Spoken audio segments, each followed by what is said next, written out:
Hi, I'm so excited to be able to show you my second book, Kumihimo Endings, the finishing touch for every braid. And that's exactly what it is. This is the solution to that problem that everybody has of all those braids stuffed in the back of a drawer that you just haven't got round to finishing off because you're not quite sure what to do with them. I use almost a decade of experience to put together the endings that work for me time and time again. There are some real basics for the beginners. There's some really unusual ones for those who've done a lot of Kumihimo. And I really believe that the solution to finishing off every braid is in this little book.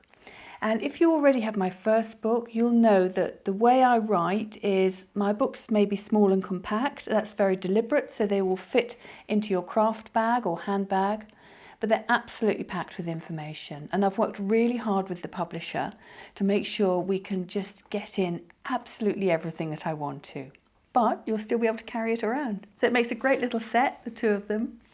But whether you're a beginner or whether you're experienced, I think you're going to enjoy this book. It's got 7 main chapters where I've divided up the different ways of finishing off braids into these 7 chapters. And there's also a real mix and match element as well. So you may take parts of one technique that I give you and mix it with part of another. So I couldn't even quantify how many different ways there are in this book to finish off your Kumihimo, but I can assure you, you'll find the one that suits your braid. So it's available on my website.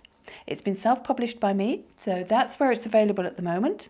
It's available on the Prumihimo website, and I ship internationally. So hop over to the website, you'll see the information down below, and you'll also find a lot more information about this book, so you'll be able to decide whether it's right for you. But I think you'll find it is. Bye.